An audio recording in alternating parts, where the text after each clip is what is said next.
Right, hello. This is the second episode of the Super Salad Sideshow, or whatever Mordred said it should be called. So I'm going to say, like Jeremy Paxman, that you should all know the rules. The rules are on the last show, so I'm not going to go through them like I did last time, but please adhere to them. So we're going to talk about deism to start off with, because that was the main thing that last Magic Sandwich Show was talking about, and then in the next hour we might talk about something more outside that remit. So, does anyone want to start about deism? Is anyone a deist to start off with? That would be a reasonable question to ask.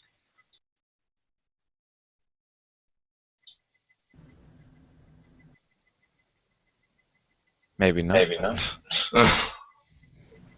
Does anyone have any opinions about deism or? Yeah, Yeah. it's one of those things. It's hard to come up with any kind of argument for or against. It's kind of like atheism. It's a very small position. It's yes, something created what we have now, but it's not interventionist. It could be anything. It's unknowable. Kind of like Einstein's view of a deity, or just something that created everything, and then that's it. It's one of those, I mean, it's an assertion. And in some ways it's irrational because it's not a justified belief. But there's really not much. There's not much I can bring against it unless there's something else that's added to it. So yeah, my position is a pretty small. It's irrational, kind of like any unjustified belief is irrational. But there's not much else to say unless someone asserts that there's proof that there is a God that created everything and then is non-interventionist. So that's my position. So what's the topic? I missed that. I had a phone call. We're Deism. talking about deism.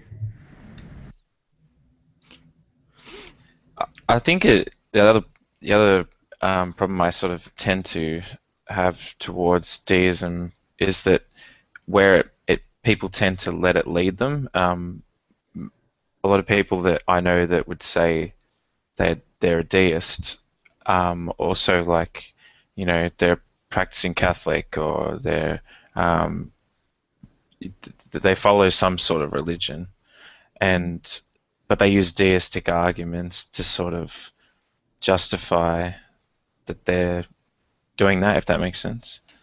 Which I guess I don't have a problem with entirely, but I just sort of always worry where people go with it, if that makes sense.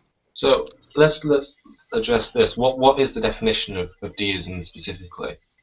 Okay, So so deists believe that there's a God, but he doesn't necessarily or particularly interact with humanity or interfere in human affairs. Or the universe, I think. Well, that's Or is debatable. that a bit more? Different Okay. deists will debate about that. Okay. Non-interventionist is not a personal God. Right. It's not particularly interested in us. And that also depends on what you mean by personal. True. Personally revealing, as in he talks to people. No, personal, as in a person. Almost all deists would agree that God is a kind of person. And and so what you're saying is they may suggest that he could be impacting on like the atmosphere or something we can't detect or something. Well, not the atmosphere because we can detect that, but something that we can't wrap our head around. Like, Deists are usually more careful than that. Deists usually say that there's no reason to believe that God interferes in human affairs, that religions are man-made, but we can't explain how the universe came to be. Therefore, God. That's what I don't really understand. I mean, if you don't, what's the problem with just saying I don't know? If there's no reason to believe in it apart from us not knowing how the universe started, I don't see a reason to posit a god. Well, I mean, I there are can. arguments people can make for this. Like the arguments from design. I don't think they're particularly. I don't think they're valid, but there are reasons people come up with to believe that there is something that is responsible for our universe. But again, I think the claim is just kind of too small to really get too upset about, because with deists they kind of accept everything else. They accept everything else in science and reality. They just say, well, what we can't explain, well, that's this unknowable deity. Like, all right. I, I think the reason I think that a lot of people are deists is the best argument against deism, which is most deists seem at least to be convinced by the question. from where does the universe come from, right? Where from nothing, nothing comes. Therefore, something must have created the universe. And I think that you'd point out the absurdity of ex nihilo creation to kind of destroy at least that argument for deism. Most deists would believe that God is a type of prime mover. So if you could show that ex nihilo creation is absurd, that kind of destroys most versions of deism. A question I asked would be: does a deist God have to be alive? Depends on what you mean by Passed away. Or does a deist God have to be intelligent? I would say so, but that's my opinion. I would reject any definition of God that's not somewhat intelligent. It doesn't make any sense to say that something's a God and say that it's not a person in some way. So I think it's an unknowing force, like a natural force outside the universe that creates universes.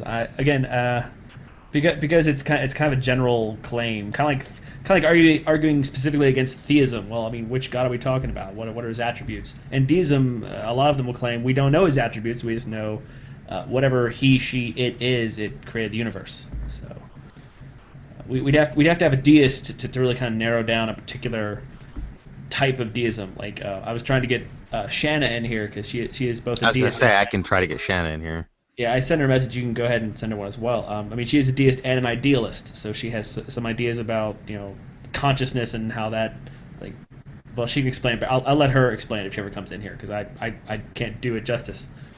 Well, we could start off with a Wikipedia definition. Deism is the belief that reason and observation of the natural world are sufficient to determine the existence of a creator, accompanied with the rejection of revelation and authority as the source of religious knowledge. I'm not really sure what religious knowledge is, to be honest. I think starting from looking at the world and deciding that there has to be a God is sort of it sounds like a fallacy to do that. Even I don't know. Yeah, to start with what you've got and then to slap on your answer, if that makes sense. Yeah, religious knowledge sounds like an oxymoron. I mean, I really don't know of any justified beliefs that come from religious holy books. So. Unless it's referring to like personal experience of what people consider to be personal experience, but I don't know. I mean, personal group experience might be somewhat convincing, if it happened enough. But even one person waking up and not being able to move, and the aliens come and grab them is proof that aliens exist. That's just not going to work, and it's not going to work if it's Jesus hovering over their bed either. At least not to me as a skeptic. Well, I've always wanted to push people who, like religious people, on their sort of idea of religious experience because I used to be, I grew up as a Christian and sort of Pentecostal Christian. It's this funny, different flavor in Australia. It's sort of off to the side and don't try and get involved in like mainstream stuff because you'd just be embarrassed. But there were times where I believed, I'd convinced myself that I'd had a religious experience, and I'd talk to other people who were a part of the church, and they would also say, yeah, I've had this experience. Well, they've had a religious experience as well. And you sort of describe with them the types of things, and you just sort of start saying things like, oh, I felt, so happy, or I felt like it's all emotional stuff, and it just seems like it's never anything. Like to me, if some being outside of reality was going to impart an experience into a human, like if I'm just imagining I'm this God and I'm imparting like an experience to someone, surely it would be in a way that was completely decipherable from normal goings on, if that makes sense. Like, oh, I'm just in a particular happy mood and I happen to be thinking about a God and that's my religious experience. Do you know what I mean? I haven't really heard an explanation from a religious person about their religious experience that suggests that it's anything other than natural, or a product of the mind. But yeah, I mean, you need a way to differentiate between a real interaction from a supernatural entity, some kind of spirit being, and your mind going screwy, because our minds do that. They are. I'm trying to remember the person who said it, but our brains are delusion generating machines. I mean, that happens all the time. Sorry to, or even functioning correctly, but Yeah. sorry to interrupt. I just need to announce something about the technical problems. There are quite a few technical problems, and I've got people on Skype telling me they want to come in but can't. If the link isn't working, copy and paste it into a new tab. Don't click it, because for some reason Google Plus doesn't like that. Don't click the link. I've sent invitations Google to. Hangout. I don't know. Google Plus God. Google Plus is doing something annoying again. I don't know what's going on. But go into a new tab and copy and paste the link into a new tab, and it seems to work better. And also, if you want to join as a page rather than as a profile, make sure you're on YouTube under that page when you join, because there's a quirk or something that you have to be. It's Google Plus. It doesn't make any sense. It's not my fault. Anyway, sorry. Continue. I was just sort of mentioning that as well, including normal emotional like experiences that people can have, and they want to interpret it as a religious experience, whereas I would suggest that it might just be a normal emotion that people experience, if that makes sense. I didn't really have anything else to say about that. Yeah. Well, I think for me, just the final nail in the coffin was watching Darren Brown give someone a religious experience, just through his typical techniques of kind of messing with your head. He did it in. I honestly don't know how legitimate Darren Brown is. I assume he is. I haven't really seen anyone seriously argue against the stuff he does on television. And with 15 minutes of just psychological manipulation, he had this woman who was like a geneticist have a powerful experience in a church. She didn't immediately attribute it to anything. He got back to her a week later and asked her, but you can see the video. It's Fear and Faith, I think. It's on YouTube, and you can see her reaction. They have secret cameras, and she just gets overwhelmed with this huge emotional rush. And he explains how he's going to do that. Like, here's what I'm setting up. Here's what I want to happen, and here's how it's going to happen. And then you watch it take place, and she is overwhelmed and in tears immediately just from standing up in a church pew because of the way he set this up. If we can manufacture an experience that powerful, what chance does the supernatural have to convince anyone that a personal experience really is proof that there is something divine?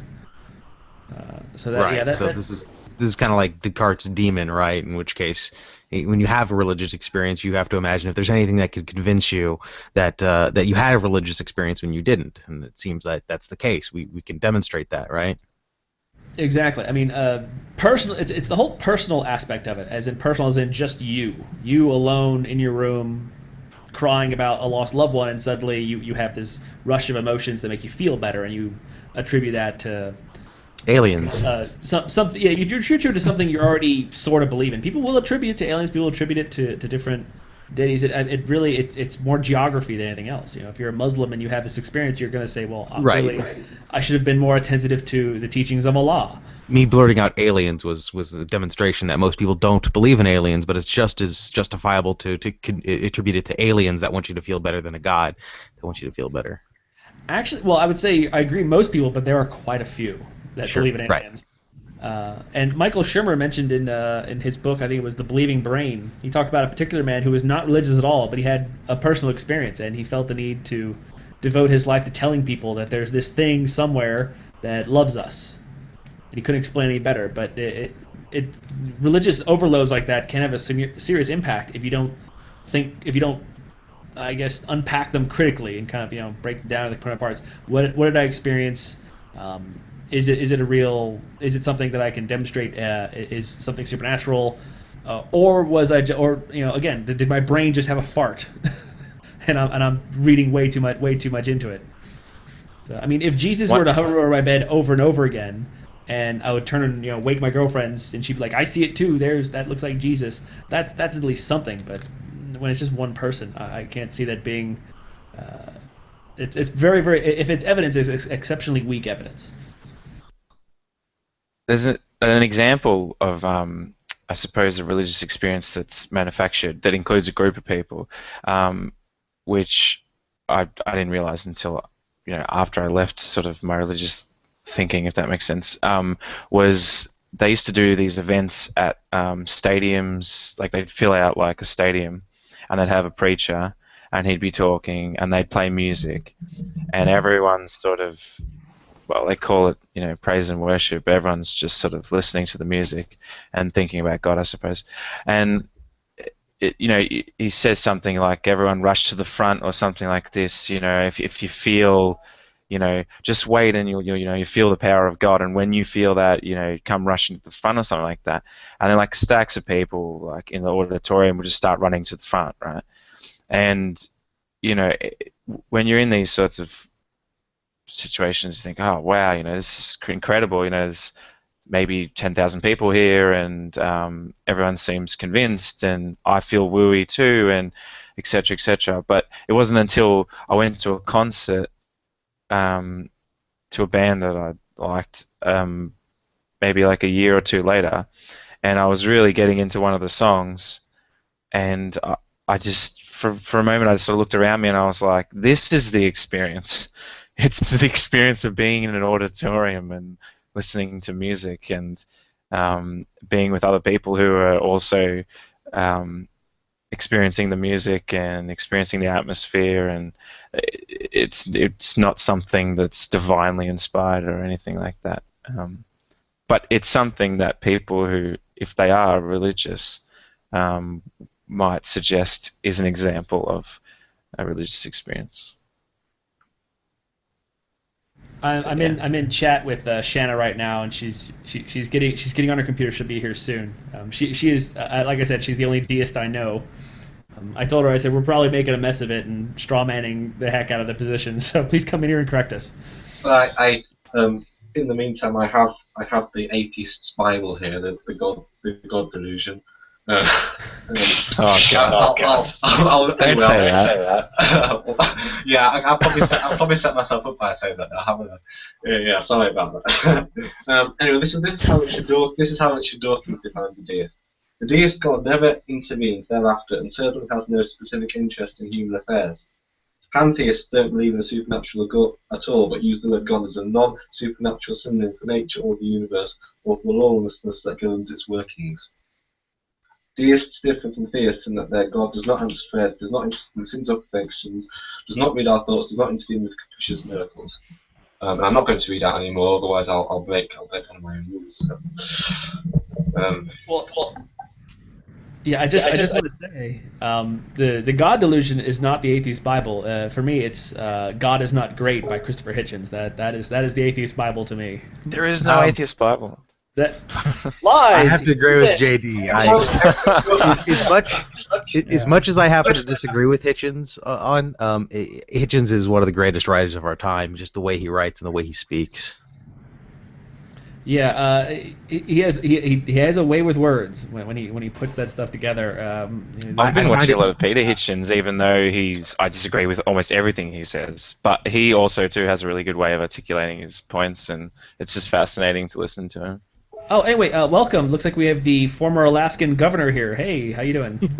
Ow! Let's not say an insult. It's the glasses. It's the That's glasses. not okay. It's just not. It's the glass. Hey, Do you read all the magazines? Hey, regardless of her politics, everyone agreed that she was very attractive. So take that part of it as a compliment. Anyway, now we actually have a deist, so we might have been saying everything completely wrong. So. I was just explaining. So Shanna, I was just explaining how all deists are fence-sitting cowards. You want to elaborate, right? Did you also add how all atheists are just confused pantheists? Did you add that in there? No. Pantheists are confused atheists. No, you got the other way around. No. Atheists are all theists who are denying God so they can sin. Right? Oh, that's right. I always forget. I get so confused. So why are you a deist? They know that God exists. They just getting it wrong. That's all. I'm not either. Hey everyone. Hi, Nadia. Yo. Basically, Now Okay, you're gonna rely on you. Okay, can we have a little bit of calm here then? Shannon, so why are you a deist then, and what does deism mean? Well, that's hard. That's hard. Deism basically it's just the belief in a creator, based on reason, evidence, observation of nature, intuition. That's deist. That's deism. Well- But deism generally rejects, and I would say almost in a blanket statement, as a blanket statement, rejects any kind of revelation or intervention, prophecy, holy text, miracles, things like that. So I have to. Sorry, could you explain why you're a deist, and then we can come to sorry, Seth, for interrupting. No, it's Well, okay. You're. Go ahead, Seth. No, this is Quantum's deal. I was just going to ask you. I was just going to interject about something you said, but. Okay. I was just going to ask Hannah why she was a deist. Sorry. The short version would be I was convinced. I was convinced many years ago that it's plausible enough that a creator exists. So I believe that a creator exists. When I was, I was looking into these things and reading about them and reading some of the philosophical arguments and looking at some of the, the quantum physics, science, the DNA, things like that. I was just convinced that by those arguments and by some of the things that were presented, that a creator did exist. I was never Christian or anything like that. It wasn't like I was a Christian and then rejected that and came to deism, or an atheist and wanted some kind of God, and it wasn't the case. I was a I don't know to deist to that. That's the short version. Something you said in defining deism, I'm going to have to challenge a little bit. Deism is about what you believe, not how you came to know it. You kind of slipped in believing in a creator god by rational means in there. That's not a necessary qualification for deism, is it? No. I wouldn't mind talking about intuition. I wouldn't mind talking about intuition. Yeah, that's usually the one people jump on. I thought for sure that's what Seth was going to do. No. So I mean, some people are atheists for bad reasons. Lots of people are atheists for bad reasons. I wouldn't saying I'm a include deist for bad people reasons. rejecting the Pretty much. Yeah. rejecting In God a for fun good little reason way. is necessary for atheism, and I would hold deism to the same standard, that people could be deists for bad reasons. Okay. I have kind of a random. I'm not sure if I'm not even sure how I would answer it, so I'm not really sure how you would. Would you say can you be a deist and a realist, as opposed to yourself? You're a deist and an idealist. Yeah, absolutely. There's no issue. But do either of those influence the other? I mean, are you a deist because you're an idealist, or do you kind of arrive at those? No, I came to the idealism later, and it's actually pretty shaky. But I mean, I came to the idealism much later in my life. So by idealism, we're talking about George Berkeley. Mind being a fundamental property reality type of Okay. nonsense. Yeah. Well, I'm glad you're shaky on it, because it's wrong. But Oh well, if you say so, JD, then it must be the case. I am an authority. It's a good thing I met you. My goodness. I have this name tag right here. It's authority on metaphysics. That's right. That's right. You have a flashy microphone as well. Is it the blue? The blue.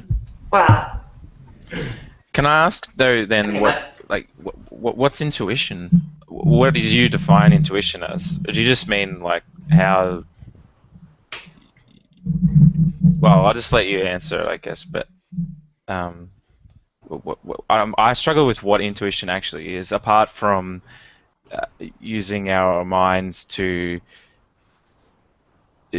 I mean, people describe it as like a feeling. Like, if people have an intuition, they're going to win the lottery or win money on the pokies, and Oh yeah. it's just I'm not saying that's the same thing, but I have trouble knowing like what it is, if that makes sense. Apart from just a guess about something, well, maybe not a guess, but maybe it's rationally justified. But I don't really. Yeah, I struggle with it.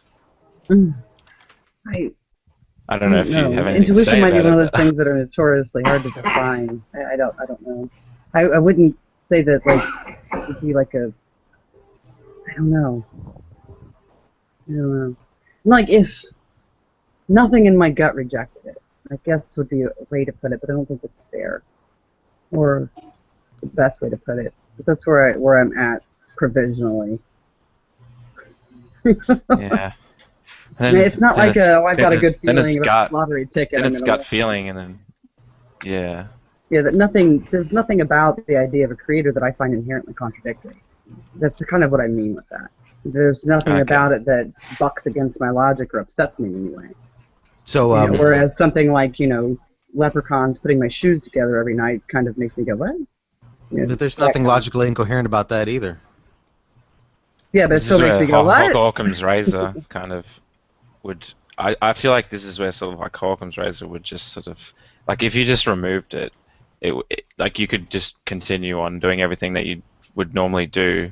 You could even still be an idealist, I would suggest. But I don't know. It feels unnecessary, is what I'm trying to say. I guess. I guess like that's I'm why an you're atheist then? only because of the label. Yeah. Well, that's actually an interesting point. I mean, would you consider yourself?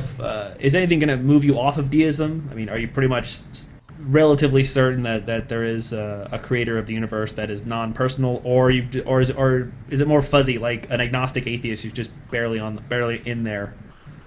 That's a good question that I hate answering.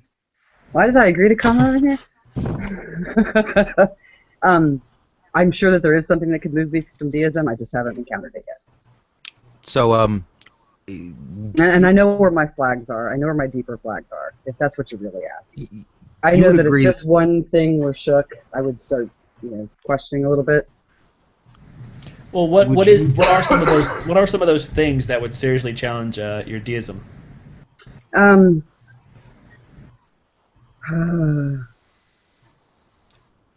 Were you hoping for softballs? Then you guys aren't going to let it go. Softballs, too. You guys aren't going to let it go. I have a question. Do you believe deism necessitates creation from nothing? No. No. As God being a prime mover, you don't think that implies ex nihilo creation? No. But it could. I don't think it matters either way. Other than being like the creator of the universe, would you ascribe any like theists do? Would you ascribe any attributes to the deist God that you believe in, or do you go with like the unknowable? It's something created in the universe. It's completely unknowable and stop there. I don't think that it's completely unknowable. I think it's partially unknowable. Just limitations of like human language and our little finite minds. And I'm actually okay with that. That doesn't bother me. But I don't think that it's knowable in the sense of I can know its personality or its quirks or its likes and dislikes, that kind of shit. I don't think you can know that kind of stuff because I don't think that is even relevant. Nadia, you haven't said anything yet. Do you want to chip in? Just so that everyone has a chance to say something.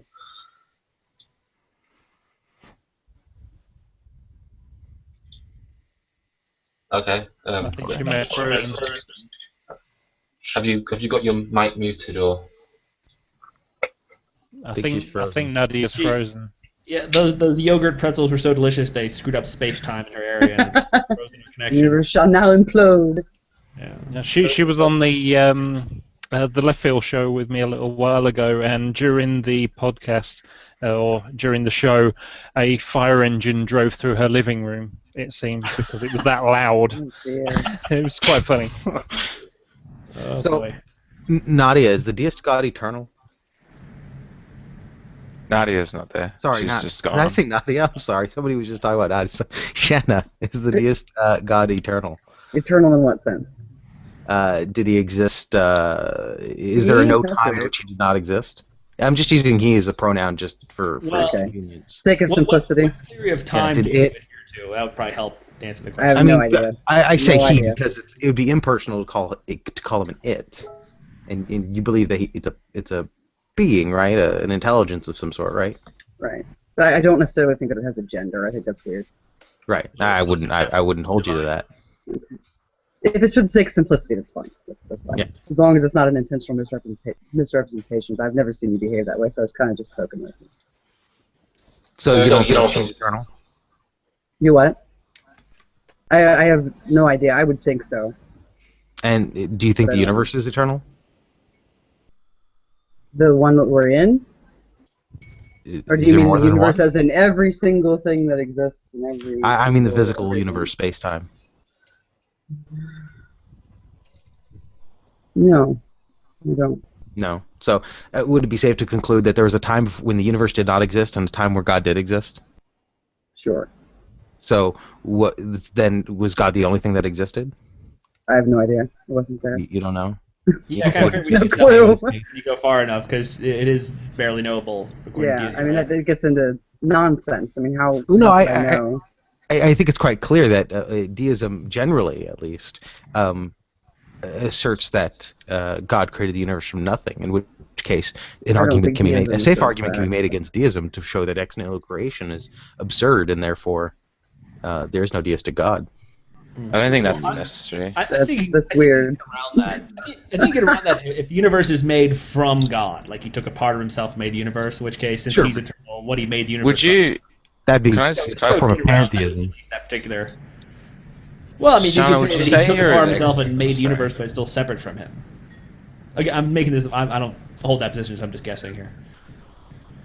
Would you say you're an agnostic deist? No. So you know that a I'm, deistic God I don't exists. really jump on the Gnostic or agnostic. I understand that it's important to some people, but I don't. I'm fairly confident that a creator exists. I'm not going to be, if evidence I would follow the evidence wherever it leads. So if it leads to Yeah. there is no creator of the universe, it's fine. If it doesn't, that's fine. If it does, that's fine. It just doesn't. I'm not really one way or the other. As of right now, I'm fairly convinced. So I'm somewhere in between agnostic and gnostic. I wouldn't go so far as to say the creator of the universe absolutely exists, because that's just asinine. But I'm not wishy-washy about it either. I'm not, well, maybe there's something. No, I think that there is. I'm convinced that there is. Well, just sort of being real strict with agnosticism, as in it just strictly meaning whether you know or don't know. Right, I I understand.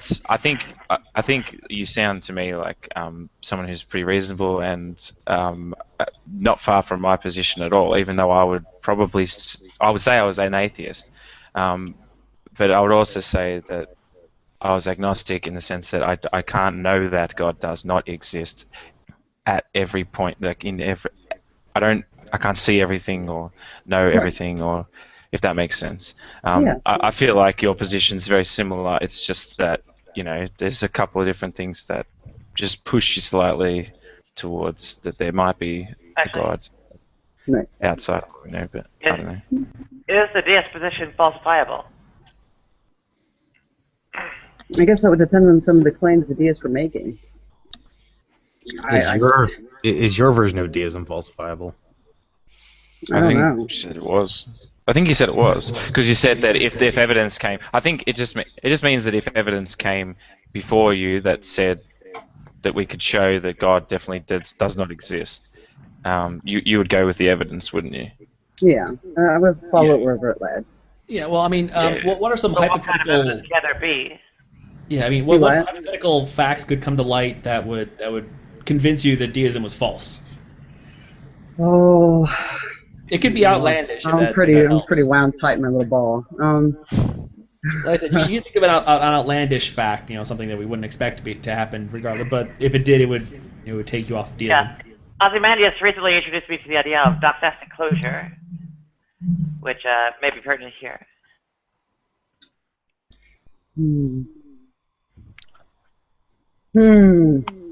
I kind of feel sorry for you, Shana, because you seem to be, you have your back against the wall trying to prove why you believe or don't believe, or the opinion that you have. Right. Well, this is a really kind of soft argument to have between atheists and deists, because pragmatically, we're going to agree on the same things. We're all going to agree that we have to get morality from interactions with other humans. We're all going to have to agree that we wouldn't appeal to religion for disallowing gays to be married or something like that. Right. Pragmatically, it's very difficult to tell a deist from an atheist, except for the one question: do you believe that there's a God? Right. Yeah. Yeah. Well, Functionally, there's almost no difference. And honestly, I wouldn't expect for 2 seconds to prove to anybody that God exists, because I think that's a ridiculous endeavor. I don't think that can be done. I don't think that you can be convinced, and I don't think that you need to be convinced. So answer some of these questions. It's interesting because nobody really talks about deism, so I'm actually having a little bit of fun. But it is just one against the rest of you, which I usually don't encounter, so it is a little challenging. Well, But so back to my I'm question. amongst many. A few are friends. So Did you come up with anything? Janet, did you think of any hypothetical fact that would seriously challenge deism or your particular deism? I don't think that any one thing could do it. I think it would have to be a series of things, because the series of things that led me to my deism. You know what I mean? Like, this isn't a link in a chain kind of thing where if this link broke, the rest of it falls apart. It's not really the case. Well, I mean, are there any pillars in your belief system? Purpose. I see intent and purpose. If I were to stop seeing that, I would probably start questioning it. If I were convinced that God intervened in any way, I would challenge it, but that would take me to some other ridiculous nonsense. Well, the purpose thing, the purpose thing would be part of intuition, though, right? I mean, you don't really have a model of purpose. It's more like something you intuit. I don't understand that. Well, I mean, I don't think there are any scientific models that show purpose in the universe. I mean, it's kind of something you would have to intuit. Oh, yeah, that's kind of in my head kind of thing, right? Yeah. Yeah, right. Mm-hmm. Yeah. Well, I mean, the problem I have with intuition is kind of the problem I think all skeptics have with it, is that our observations of reality tend to flummox our intuitions and show that they're usually wrong. So, yeah, but I mean, I tend not to trust intuitions because, I mean, you see, and I think that's silly. Well, even the classical physics can really screw with it, and then quantum mechanics just turns it to rubbish. So there's too much that our intuition just gets crushed by. So I tend not to rely on it. Do you believe that a deist God is omnipotent? Omnipotent as in... So people use that term differently. I'm not trying to be difficult. All powerful. Let's just say as powerful as you can be to avoid any hand-waving paradoxes. I guess, yeah. Powerful. Yeah, I would expect the creator of the universe to know exactly how the universe is going to function, know exactly how to run the universe. I would expect those kind of things within that aspect, yeah, pretty powerful, able to do anything. I wouldn't think it's nonsense shit. Could we have been an accident in your world? I mean, could have a deist deity have been doing something else, and oops, I made that as well. Well, I just left it off to the side. Could we have just been an accident of some other project of the deist god? Sure. Maybe the JD. maybe the chosen people were some sort of alien race, and we're just one of the chance occurrences outside of that. Yeah, happy coincidence. Maybe. I mean, I don't know. Well, yeah. Here's a funny random one. I think we've all heard like the Matrix hypothesis, like we could all be plugged into a computer simulation. Would the person who created that simulation be a deist god? That would be the creator of the universe you're in, right? Right. Yeah. Well, I guess that would fit. Yep. The person who made the program that we're all in. And that's my problem with defining God in a lot of these ways, right? This if he created our universe, then he's God. I don't think that's sufficient, because I mean, would people really be satisfied with saying, oh yeah, there's a God, we live in a simulation, therefore God exists and he created the Matrix? Yeah. Is that really satisfactory? Not. No. But I mean, these are I think pretty normal questions when I get deist questions. So sure. I think the problem is, well, that I have as an atheist, I suppose, is getting from could to the part where you sort of feel that it's likely. Yeah. Do you know what it is that pushes you from yes, it could happen, like in the Matrix example, to God, you feel like God more than likely exists, or however you describe it? I think it's that bridge from could to, I think that's what is the key difference, if that makes sense. Yeah. Do you know what that is that sort of just change, just makes it different from any other sort of possibility? Like I said before, it wasn't any one thing. It wasn't like, oh, there's a God. It wasn't really like that for me.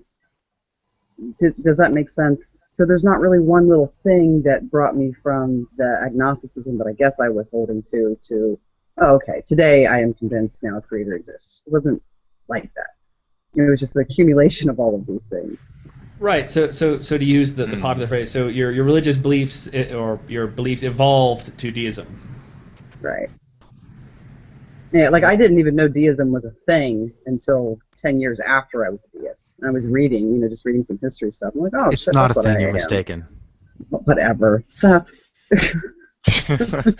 Well, I want to bring up Seth mentioned that there's probably not much we're going to disagree on, but you have some positions on the afterlife that aren't. I believe you said that afterlife was a maybe for you. Yeah, I could be persuaded either way.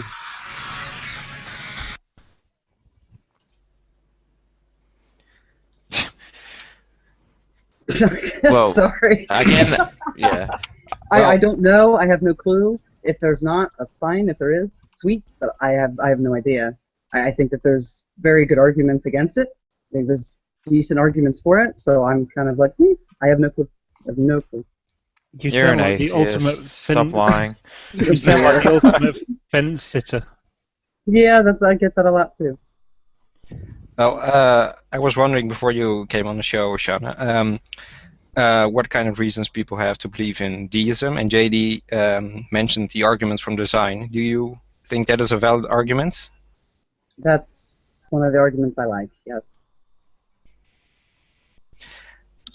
Yeah, well, I am an atheist, not a deist, so I don't think that's a valid argument then, but why do you think it is a valid argument? Why do I think it's about? Because I think that the universe seems to be designed.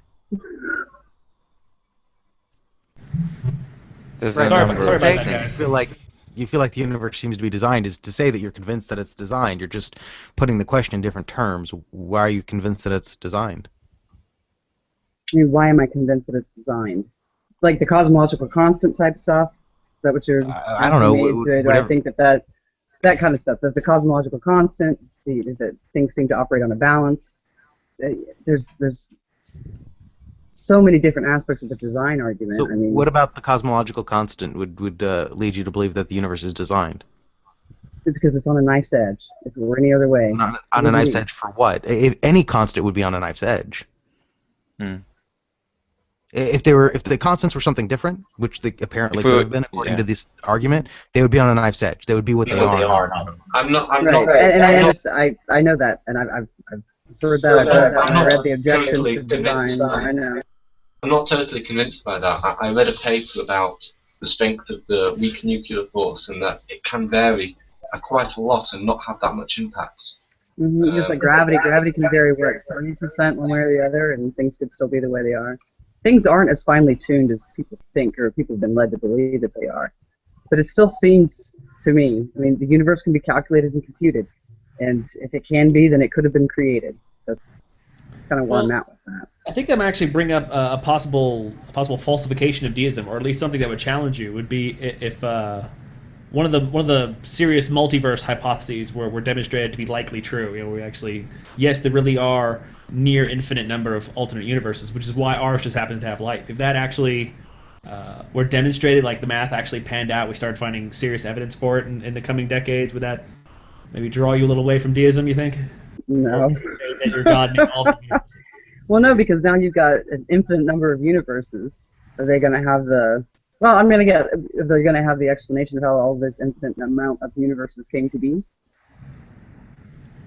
Well, I mean, I guess the deist God could be responsible for all those, but it would. Right. I think it just pushes the. I think it's a non-answer. I really think it's a non-answer. If we're having enough trouble trying to explain one universe, then now we've got infinite amount of universes. Now we need even more explanation, bigger explanation. But most of them without life, so it would take away some of the constants that are necessary. It's like, well, that's because most of them don't have these constants and don't have life. Ours happens to, and therefore it does. It would take some of the seeming. Yeah, I don't know.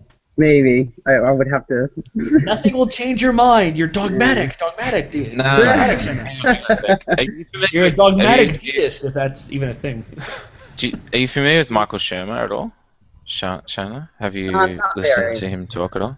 Not Okay, very. he has a book which JD mentioned earlier called The Believing Brain. He also has a lecture. It's only like an hour long. He's done it at a couple of different times, different venues. But basically, sort of begins to explain why, or suggest why humans tend to find patterns or find things that may not actually exist, but could possibly.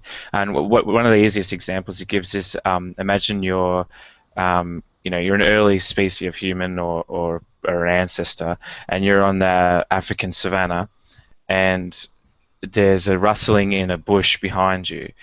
If you're When we the assume sentience, is that what this is about?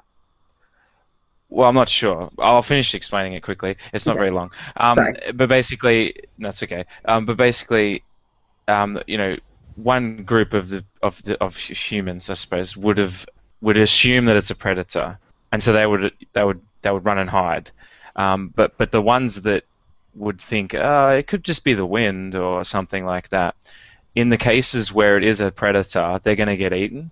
So the ones that are more likely to survive are the ones that are sort of paranoid or are going to think that there could be something here, if that sort of makes sense. I don't know. It's fascinating to look into anyway. Yeah, I've heard about this, and I've read a little bit, but I don't think from him that our kind of our reaction is to assume sentience, and that has some evolutionary benefits, right? Yeah, I think so. Yeah, I know what you're talking about. It's fascinating. I wasn't sure if you'd heard about it or anything. Deism tends to strikes me as wanting something to be true, rather than really believing something to be true as such, if you know what I mean. So the idea of in order to explain something like the creation of the universe, there needs to be a big reason for it. Therefore, some kind of God needs to be introduced to explain it. Okay. I mean, there's not really a want. It doesn't really do anything for me in that way. It just makes sense. What I'm wondering about the argument from design is, people all say there's the values are on a knife edge, but we don't know which configuration of values produces universe which can support life. Because who knows? Maybe nearly everyone can. Every combination can support life, or maybe just one, or who knows? So Right. So I mean that's what I was trying to get at before when I was asking Shanna about what the constants are on a knife's edge for, because the tendency is to say they're on a knife's edge for life, but they're also on a knife's edge to produce black holes. Right. All the constants that produce life seem to be consistent with a universe that would also produce black holes. Right. Yeah, I don't think that does any harm to what I'm saying, though. They also seem to be on a knife's edge to produce stars and rocks and moons and dust. Which Yeah, they're the just saying It's not about life, because this isn't about human life. That humans are so special, and that God intentionally, had me in mind when it created the universe. It's not really like that. It's not that personal. It's not that deep. It's just that it. No, just we're talking about signs of design, I suppose. Basically, I think it suggests, because of the fact that it's not on the knife's edge for anything in particular. I mean, it just sounds redundant, if that makes sense. To me, it's redundant, is what I think Seth and that are saying, but I don't know. I don't see how it gets you to a deity sort of thing. Well, she did. Like, She it's did just say the there way were things multiple. are. There were multiple things that got her there, so it's not just the one thread. Right? Yeah. We're just having trouble pulling all those individual things out of her. And I also noticed that Shanna said it's not exactly deep, and I never accused you of being a deep thinker, Shanna. Oh, oh my goodness, that's Low a good blow. thing. That's a good Low thing. blow. I'm sorry, I could let that go. All right, so someone buy Matthew Bell a new computer so we can bring him in here and he can take some of the heat off of Shanna here. This is not heat. Matthew, if you're looking for theists, I could spit some out. That might be fun. I would like to speak to Matthew Bell, actually. I don't want to bring in someone like like lions to the Raw. Christians or anything. I don't want to bring them here Raw. just so we can eviscerate them, but just maybe to. No, well, obviously a bunch of people that Deism agree. so much. I'm curious. I'm curious why you guys chose deism to discuss. I was just on a show we watched last week. You were here. Post show is the Magic Sandwich Show, so they were discussing. Right. Why in deism in that show? Why was it being Good discussed? question. I have no idea. What were they thinking? Because I mean, usually this. Do you remember Quantum? Never gets discussed. Because you were here. When? No, we were talking about it Right before. here she at was the show. No, Or they were thing. talking about it. They were talking about beforehand. That's what JD sent me a message, said to come in here because they're talking about deism. Oh. I didn't know Yeah. that. Okay, Yeah. sorry. Well, the obvious answer is we all actually believe in God and we just hate him so much, so we're looking for our ways to argue against him. So that's Oh my I god. think one of the guys said that one of the guys on the show was suggesting that it sort of doesn't do us any good. Like it has no practical application. Like we might as well stop talking about God possibly existing, because it doesn't actually do anything for us. I think was what they were getting at. Why does something have to do something for you to? I was actually going to defend you there. I was saying, if it's true, then it's true, whether it furthers our knowledge or not.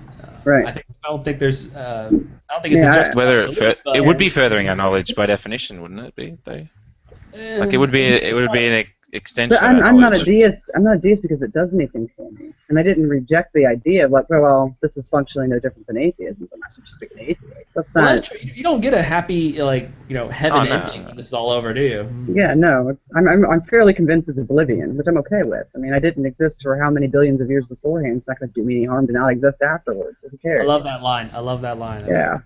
That's what I tell my kids when they worry and they get afraid of death and things like that. But, well, how long did you not exist before? You were okay, weren't you?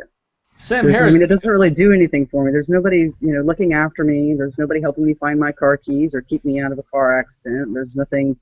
Nobody's listening to any prayers. Nobody's intervening. Nobody's doing anything for me at all. It doesn't do me any kind of. It doesn't give me any kind of comfort in that way. It's interesting. It's fascinating, but beyond that.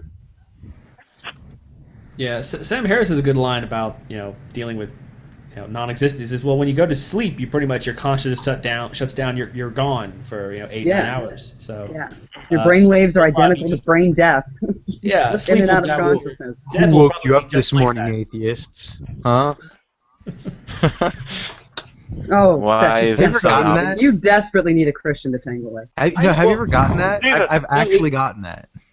We need a really have. bad Christian. We need a terrible Christian to come in here to use these arguments that we're Yeah. after. I got Maybe- I've actually Stop gotten on that. Well, you believe in What? God, but you don't believe in the God that wakes you up every morning, so how can you not believe in this God? What?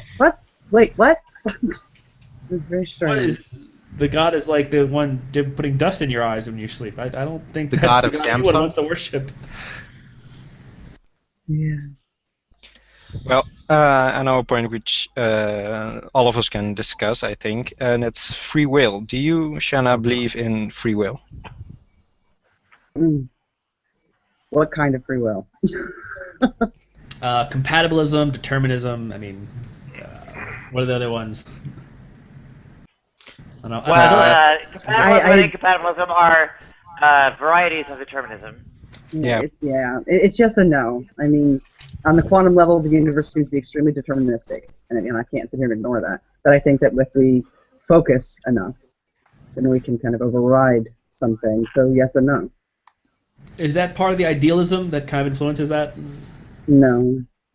The fact, oh, okay. I thought- My idealism doesn't really influence much of anything. It's just like, oh, yeah, I'm convinced by that provisionally until somebody changes my mind or evidence suggests otherwise. Well, that just seems like a huge. That seems like a huge point. That consciousness. What's the outline of idealism? Mind is the fundamental property of reality. Yeah, that seems like a pretty big belief that would affect a lot of other things. No, it doesn't seem to. I mean, my life hasn't changed. There's a lot of not mind out there, though. There's a lot of not mind. Yeah. Yeah, well, not for me because I believe in the creator. Idealist. Yeah, I think that mind's the fundamental property of reality, and I don't think that my mind's the fundamental property Who of is it? reality. Who is it that Well, argued Diana, how do you against? explain This makes no G-Man and sense. Jason Burns? Do what? How do I Hello, what? anybody G-Man can and Jason explain Burns. I still didn't hear you. She said she's comparing you to G-Man and Jason Burns, which is very not nice. Stop No, that. no, no. No. I said if mind is a fundamental property of reality, how do you explain G-Man and Jason Burns? Well, that's They're true. not the minds that are in charge. Well, I mean, there are. I think she's saying those aren't minds. It's just empty space. Oh. Who is it that? I don't. Oh, yeah. Guys, I don't. Really, it's the problem with your model. Those are just material nothings right there. Can we be careful about being this critical of specific individuals? Because I really want to try and avoid a DMCA on my account, and I know what. Oh, I'm sorry. I don't want to be DMCA. That's all I'm thinking. So there's just anything that could potentially be slanderous. It's a little bit, Thanks, fun place. Well, good. Well, that reminds me. I did want to say a bunch of things about Bible thinking wingnut that are terrible. Let me just run them off. No, I'm kidding. Raw too. Who are Get the him people on the show. known for doing that? I'm not sure who to avoid, honestly. Well, doing what? avoid mentioning people's names. That can't happen. I think that's the point of success. Have we basically exhausted the topic of deism now? I've been absent for a few minutes because I've been looking through the scientific literature to try and find any papers about whether the universe is fine-tuned. And the issue is that the papers are really unhelpful and they don't give any information in the abstract. And I'm not too sure that I should really abuse my university's privileges to actually read out content from the actual papers. And also it nearly crashes my computer every time I attempt to open PDF. But a few of the abstracts do list some interesting coincidences. For instance, they talk about dimensionless fundamental constants. So a constant in the universe which has no dimension associated with it. So a gravitational constant is not dimensionless because it has a dimension associated with gravity. But there are some actual numbers in the universe that are dimensionless, like the fine structure constant and 3, in the sense that we have 3 spatial dimensions. And it does seem that there are quite a lot of interesting coincidences if you look through it. I mean, for instance, the idea that gravitational attraction exactly follows the inverse square law, and if it didn't follow the inverse Keep square breaking law, up, or am I? I hope I'm not. If it didn't follow the inverse square law, then objects wouldn't be able to behave in a closed orbit way. So I don't know. It's certainly the papers seem interesting. So there does seem to be some arguments in favour of what Shannon is saying, as far as I can tell. Well, general relativity makes it a little bit different from an inverse square law, hence the Kepler rosette of Mercury and so on. Or the precession of the perihelion. It still doesn't mean there's a design of quantum though. Like just if you're describing, at the end of the day, you're describing what's there. I have a problem with that. Therefore, meaning that in any way, shape, or form, whether it's completely like if the universe, if we explored it, was just like mashed up numbers that made no sense or mashed up figures that made no sense. I mean, would that mean that there's no designer? But because there's order in there, therefore there is a designer. I just have a problem with that. I suppose. I would personally go with what Stephen Hawking says. Have any of you read Stephen Hawking's book? What's it called? Brief History of Time. Brief History of Time. Yeah, it's a good book to read. Stephen Hawking advocates the weak anthropic principle, which is the general idea that the reason that the universe appears to be fine-tuned is because there's a sort of natural selection against all universes that are not the right shape and that are incapable of giving life. So I don't think that's in a brief history of time. It might be in one of his other books because I think it's a grand design. Yes, it might be in a grand design. It's definitely in his books though. Would that be the anthropic principle? Yeah. The anthropic principle is as a justification for why the universe appears to be fine-tuned.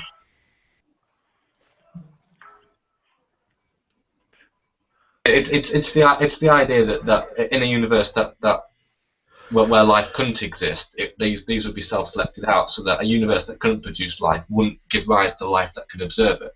So the reason that the universe appears to be fine-tuned is because we're here to observe it, in a sense.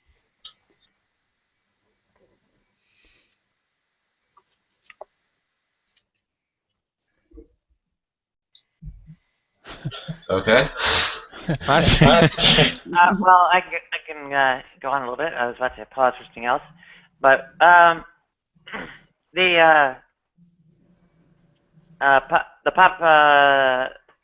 pop science sort of things are things that I'm not quite as familiar with. But on the other hand, well, the cosmological constant, so to speak, is actually something of a contentious model, and I'm not sure one can really cite it as fact. And if someone has like more contemporary, because what I saw was 20 years ago, more contemporary notions of how the cosmological constant is viewed, it might help to cover that base at some point too. I don't know if we were specifically talking about the cosmological constant. I think the papers were talking about other constants as well. Although it does actually seem to come a lot along with the idea of a multiverse. I mean, I've just done a research on Google Scholar for this sort of thing, and I can't find anything immediately useful to this discussion. So, have we basically exhausted this topic now? Because I've had a look through some of the other topics of conversation on the magic sandwich show. I mean, one other thing that came to mind was why are people creationists? What's the motivation for that? Do we want to maybe discuss some of that?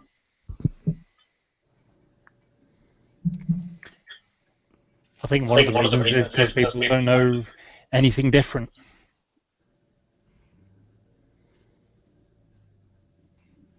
It's better than people prefer explanations rather than non-explanations. So I'm sorry. no, I think they just on. need it to literally be true, the Bible. Right. I really don't think it's much more complicated than that. If you don't take Genesis literally, then you kind of lose the value of Jesus. So you need to take it literally. Yeah. And so literally death did not exist before then. Also, original sin. hard to explain. There's no original sin to forgive without the Garden of Eden serpents and eating the apple and all that. So. Is original sin even biblical? I've heard people argue that it isn't. That it's something that was tagged on afterwards. Yeah, the Bible's silly, basically. Anyway. Well, I think the principle of original sin was put on later in terms of the phraseology of that, but the idea behind it has been around for a long time. Right. I think it's just a way to get everyone into the boat. It's like, excuse me, you're not separate from this. You have to come and believe in God too, and you have to come to church, and you have to do the things we say, because guess what? Everyone has sin. You were born with it. I think that was the motivation for it in the first place. But you know, I mean, it is like a strong anything from the argument Bible, that it's a strong argument that atheists have that if you don't take it. Well, I guess this is so much an atheist argument. I mean, young Earth creationists make this as well, that if you don't take it literally, then you lose the reason for Jesus' death. He died for nothing, and so I can understand that. yeah. I don't know. I mean, it didn't happen. I feel like that should enter in. It didn't happen. We have the evidence. It didn't happen. The only possibility. Go ahead, Nadia. Oh, G-Man himself was making the argument that, well, you have to believe it, or else there's no original sin, and so on.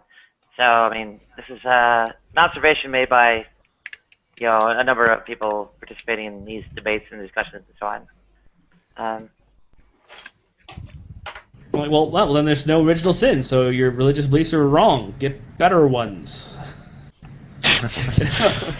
Yeah. That'll do it. That should do it. Yeah. Well, I mean, they're like, you have to have this, or else I'm like, well, if you don't have it, then you don't have it. You can't will it into existence because you need it for your theology. If your theology is faulty, you need to fix it. You can't just say, well, I've got to invent some reason to make this work. We look at the genetics, and there was no Adam and Eve. I'm sorry. I didn't make the genes. Shanna's deist god made the genes. So. Which is exactly the reason why they'll say, yeah, but that's the reason why evolution's wrong.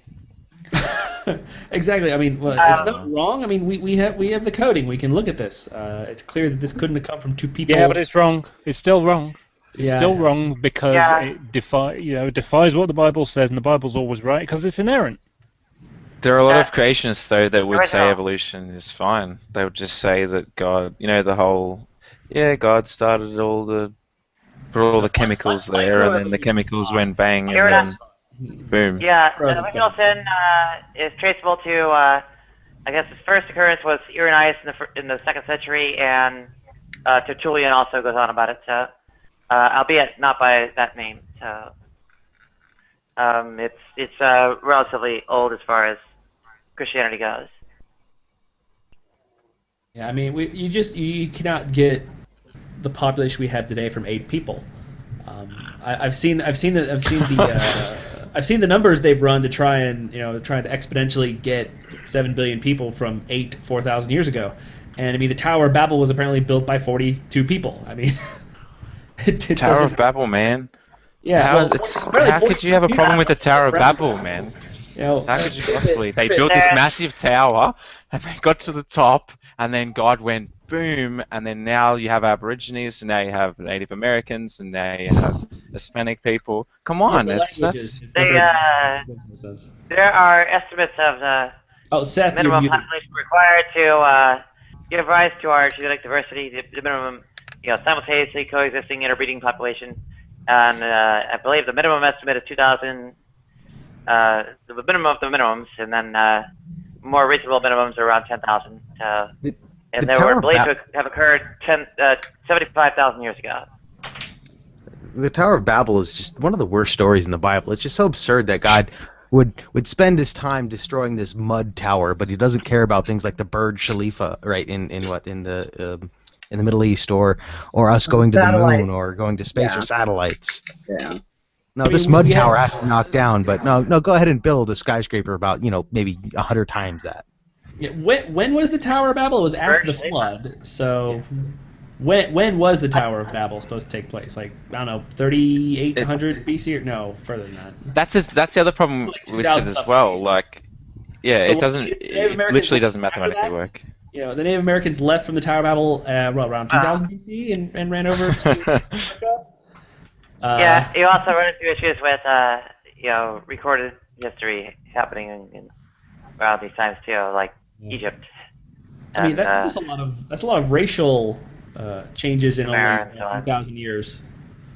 We suddenly but I mean, it's along the same lines. Caucasian, Black, Asian, all that in 3,000 years or so. And I mean, why did they go all these places anyway? Once they stopped at Mount Ararat, why did they decide? Well, now we can take a really long trek to that little island off of China. But see, for creationists, that isn't a problem. Those kind of things are not a problem. It doesn't upset them. That doesn't shake them. That doesn't waver them in any way, at all. But I think that's the point. If you're indoctrinated into it, you never actually really think skeptically about it, and then sounds reasonable enough. But if you think too hard about it, it's all a bunch of bullshit. Right. Well, I mean, motivated reasoning. The premise is any fear factor, like the idea of hell. Do you think that would be a barrier, an activation barrier to stop people from thinking rationally about things? And the idea that if people spend their entire lives looking into something and doing a lot of work with it, that to suddenly give up that belief, it seems like a sort of waste. They've already wasted a good chunk of their life doing something like that. Why would you change? Yeah, it was the sunk costs fallacy. You put so much into it, it's better to keep going. But I actually, Shanna, I do actually disagree. Well, I do run into quite a few of creationists who have. What are you doing? Sorry. I thought I was muted, and I just looked up and saw that I wasn't. Okay. I do run into quite a few people who are clearly never going to be convinced of anything. In fact, I was joking with Mordred earlier that there's one particular one who lives in Australia I want him to go find and beat up for me because he drives me crazy with his stuff. But obviously, there are quite a few younger creationists who stop being creationists. So something convinced them, and I assume some people do simply have no idea. They've assumed it was true, and they never looked into it. And once someone exposed them to the issues, they're like, oh, well, yeah, I hadn't thought of that. Oh, there's a whole bunch of stuff that's a problem. I know I can't remember the guy's name offhand, but he was Yeah, I'm not saying that no young Earth creationists will stop being young Earth creationists. I mean, I know a few myself that have, moved away from it. I'm not saying that no. I'm saying some of the things that you're saying aren't. For some of them, this isn't even an issue. I mean, I know a couple that, they'll literally just brush it off as well, God can do anything. And that's the answer. Like, that's the end of it. They don't care what math you throw at them. They don't care what genetics you throw at them. It's absolutely irrelevant. God can do anything he wants. Yeah, I would agree. There's a certain type of creationist that evidence is not important to them. The Bible is more important than any evidence you can present, and so yeah, they're never going to be convinced. Although they do. But they don't even view it as evidence, though. There's a deeper problem here. They don't even view it as evidence. They view it as tricks of the devil. I mean, this is much deeper than I reject your evidence. This is the devil. Yeah, that's what I usually get. I get them to a point where they're like, well, you're not thinking about the devil. The devil's involved here. The devil's doing this to try and trick us. It's like, wait, what? I mean, how do you even break through that? Yeah, that reminds me of Daniel Dennett said that if he was creating religion, he would insert that meme in there, if anyone questions your belief, it's a trick of the devil, it doesn't matter. And the stronger the evidence is, the more chance it's the devil. Stop, avoid, it's a trap. Right, it's absolutely genius. He says it works for anything. It'll work for anything. It could work for feminism. If anyone questions a feminist belief, then it's just part of the I have to question the fact that it's genius. I remember when I was 5 once telling my mom whatever she says is a lie about my sister. So I'm not sure how genius it is. Clearly, it's very genius because there's lots of people that believe this stuff, and a lot of people that make the decisions and vote based on this stuff, raise their children based on this stuff, and will argue and fight. I think it's an idea that works. I don't think over this stuff. I think it's an idea that works. I'm not sure how genius it is, though. Yeah, I mean, presuppositionalism. I think it has its intended result. I think it was genius. I mean, presuppositionalism flummoxes people, but it's not a very good argument. So genius doesn't have to mean that it serves a good purpose or it's a good end, or that it's universal. I was just going to say that another really similar example is the idea of Santa Claus, which people don't really see as indoctrination, but it kind of is. Are people in favour of Santa Claus and deluding their children that they'll get coal if they're not well behaved, sort of thing? Do you think you could argue the same thing about Santa Claus? I think I can't make my mind up yet. I think Santa Claus is fine. I don't think there's anything wrong with that. Yeah, well, I mean, yeah. I just think of it goes on the pile of unjustified beliefs. Things that you can't quite. You can't support with reason and evidence, but you can say that your parents taught you it, which is where a lot of religion comes from. A lot of people just don't put any thought into their religious beliefs. They're like, well, I was raised that way. I think that's why, I can't remember where I got the statistic, but 12 of 13 adults practice the religion of their parents. So, I mean, clearly a lot of people, either religion is true based on your geographic location, or most people just don't put any thought into those kind of beliefs. Of course, I think geographic location or their parentage? Yeah, a bit of both, really. If you're in America, you're probably going to be a Christian. We've all heard this line before. If you're a Muslim, probably gonna be, or if you're in a Muslim country, you're probably gonna be Muslim. If you're in India, you're probably gonna be Hindu. If you're in China, you're gonna be a communist. No, I'm just kidding. But I think Santa Claus. I think Santa Claus is a nice example of letting children figure out it's a lie. In Holland we have Sinterklaas, which is basically Santa Claus, and we have it on national television. Everyone basically joins in, and we teach the kids are all taught it's real, but most of them just figure out in a matter of time. Oh wait, Santa Claus is actually my dad. He wears a beard, or it's my grandpa, and they just naturally figure it out. I think it's a nice exercise in critical thinking. Yes, absolutely, and we reward them for that. Yes, you're right. Yeah. It's Then again, I agree. how many kids reach a certain age where the parents are like, he's not figuring this out on his own. We're gonna have to tell him Santa Claus isn't real because, he's 13 and he's looking for presents from Santa. This is the problem. That would be me. I didn't manage to figure it out.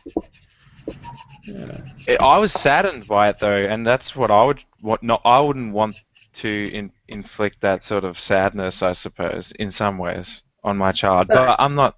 I think I would tell them that Santa I think Claus that teaches existed, them some but coping again, skills too. Yeah, it's fair. Everybody lies. You are going to believe things that aren't true, and you are going to find out eventually through your own thinking. Good job. That it's not true. You're going to have to learn how to deal with it and move on. And I think that's okay. I like the darker view that everybody lies. Now you know. Trust no one. Well, Even your parents you trust at all will lie to you. Yes, your horrible parents tried to give you a good time and give you some fantasy and some magic in your childhood. Those bastards. Well, I live in a family with. Don't trust anyone. Look into stuff for yourself if you can. I have my family. I have two little brothers, and when I figured it out, I like gotcha moment for my parents, but then I was immediately taken into the group of liars, and I kept lying to my brother. So I don't know. I never felt really like a sadness because I had and I'm part of a different group. Actually the liars. You feel accomplished, and then you get to help it live on yourself. You get to be on the other side of the fence. So like what you guys are saying is Santa Claus isn't real, right?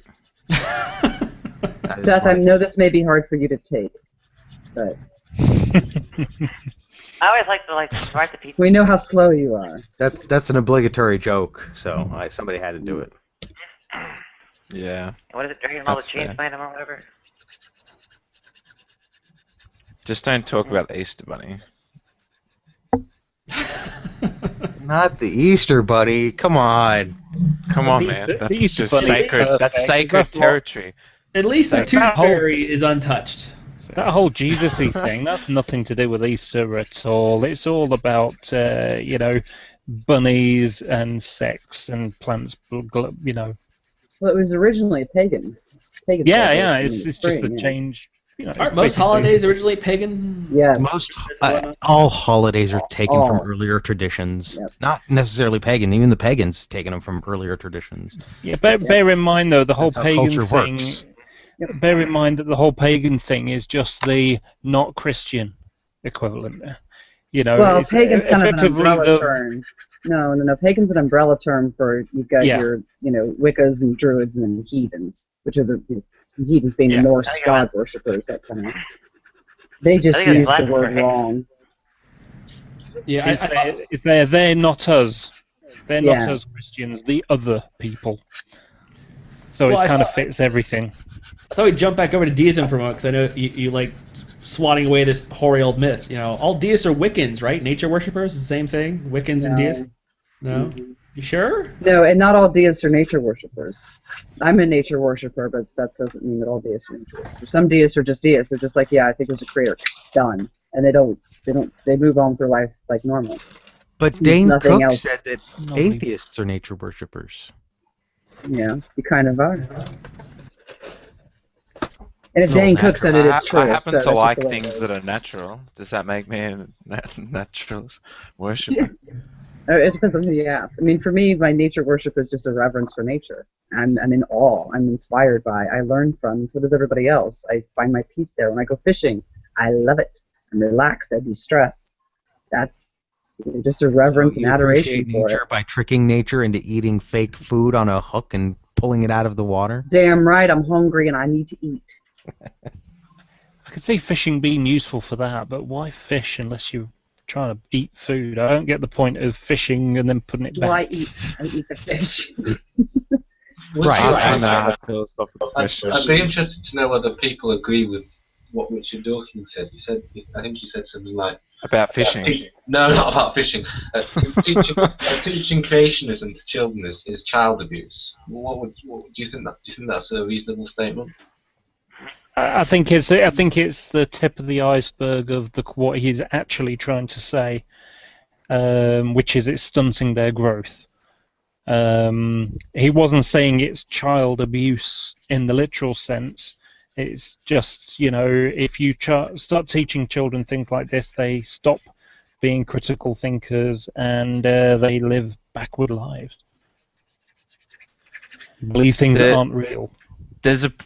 I don't know necessarily about creationism as such, but the whole doctrine of sin to me is it's a horrendous thing to teach to children, and only from my personal experience. Because when I was younger, I remember being very, very distressed because I'd done something, or done various things that were considered to be sin, quote unquote.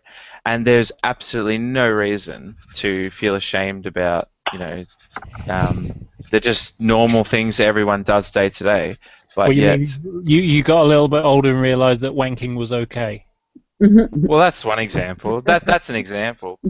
Or even sex or fooling around with other people. It's like if two people are consensual and agreeing, there's nothing wrong with that. Shouldn't be crying myself to sleep because I had a hand job around the back corner of the.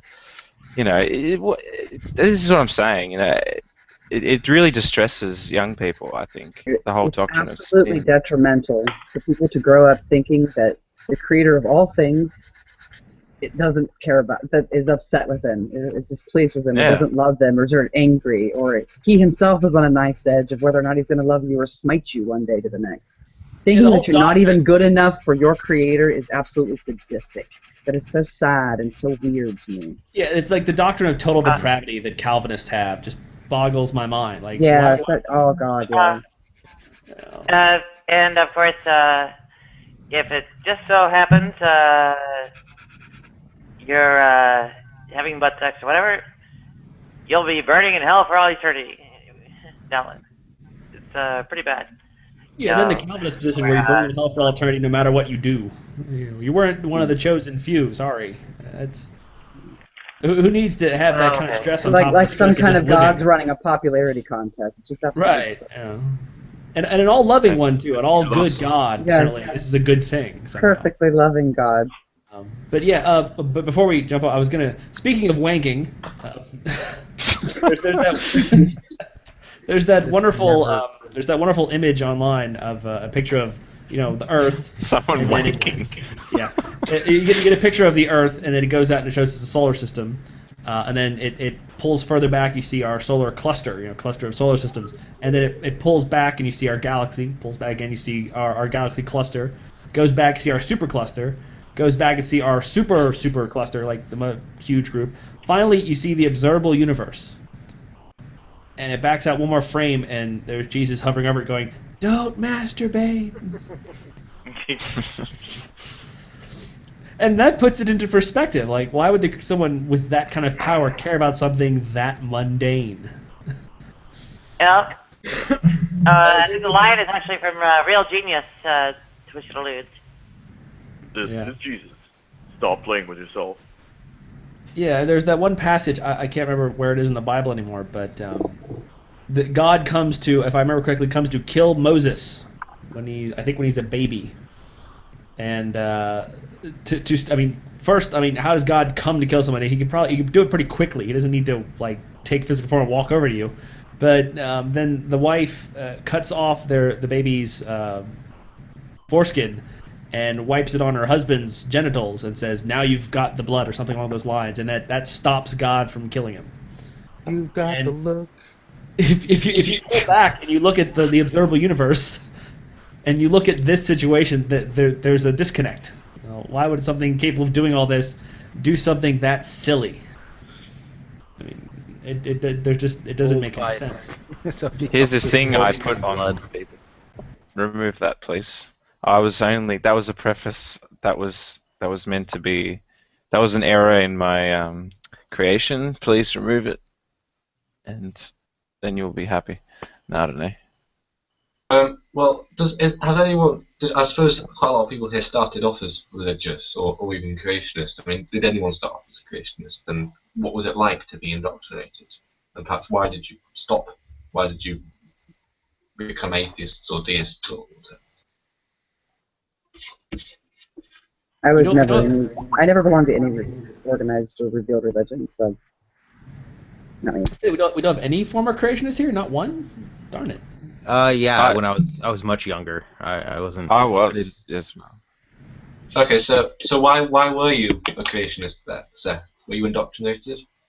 I was I was a creationist before I heard of evolution. As soon as I heard of evolution, it made perfect sense to me, and I had serious problems with it. And I tried to rationalize it in my head, and I wasn't a creationist for too much long afterwards. I was a creationist because I was told it was true by my parents, or one of my parents at least. So were you a creationist as an adult then? No. So what age did you sort of stop being a creationist? I mean, was there like a gradual transition, or was it suddenly one day that you saw, okay, this evolution and creationism, they're mutually contradictory, so I can't. It depends on what you mean by creationist. If you mean somebody who believes that that God created the universe somehow, then I was a creationist into high school. If by creationist you mean somebody who rejects evolution because it's dangerous for their religious beliefs, then I stopped becoming I stopped being a creationist in like the 6th grade. Okay, but your parents were both creationists. No. Okay. No, So my dad was quite critical and didn't say anything about it until I came out as an atheist. But my dad's quite critical about Christianity. But my mom is not. My mom's Pentecostal. Okay. So what about you, Mordred? You were a creationist, were you? Well, it's more closer to what Seth said. I mean, I was a Christian, and I was brought up as a Christian, and I guess along the way, I tried to, evolution was never a problem. There was a disconnect with evolution for me. Like, I just went to school and had science class and just learned about evolution, and that didn't really clash too much. I just said, well, it's not my understanding of Christianity, and if that makes sense. But over time, the reason that I guess I stopped believing, I guess, was because over time, little things, well, big things, little things, they all just chip away slowly, and that's how I found it anyway. And also finding like atheists and people like that talking on the internet and stuff like that, like YouTube, and I just spent days and days just listening to Christopher Hitchens and all sorts of different people, and it was just a whole new world I didn't even think really. Well, I knew it existed, but I didn't think it was as thoughtful as what it actually is, if that makes sense. Did anyone go to a particularly religious school then? What did that sort of impact? Because I mean, my primary school was actually very religious. We even had some creationists that came in, and then the thing you're talking about the Tower of Babel earlier, but I remember distinctly we had creationists coming in and saying that language was because of people erecting buildings to try and reach God or whatever, and God didn't like it, so they created languages as a sort of barrier to stop people from doing that. And I think at the time, I even though I wasn't a creationist or even particularly a Christian, I think at the time I actually even believed it.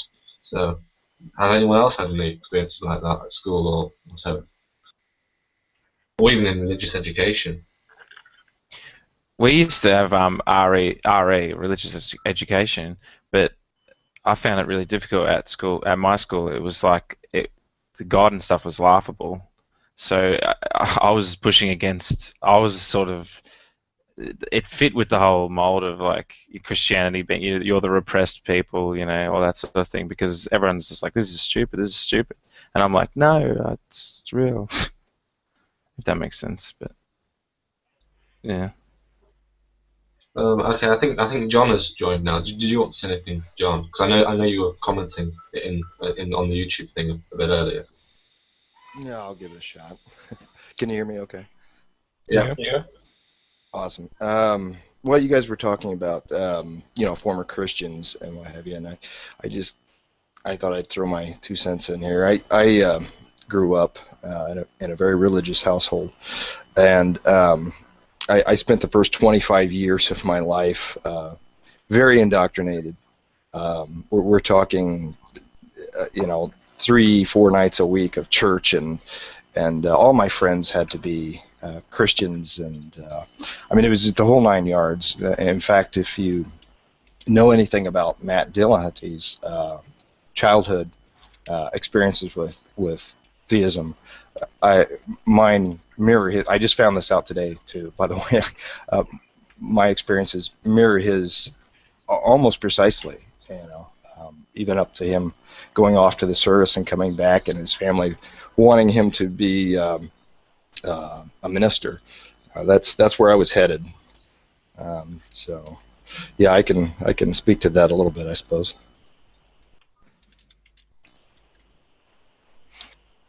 Well, as I live in Holland, we don't actually get any religious education in school. In the school I visited, you have religious schools in Holland, Christian and Islamic schools, but I never got taught anything about that. So we in primary just the basic things, and in high school biology is just evolution, because that is in fact nearly the entire field of biology, and there was never anything about religion in there. I mean, I followed philosophy in high school, and there it's the only place we actually talked about religion.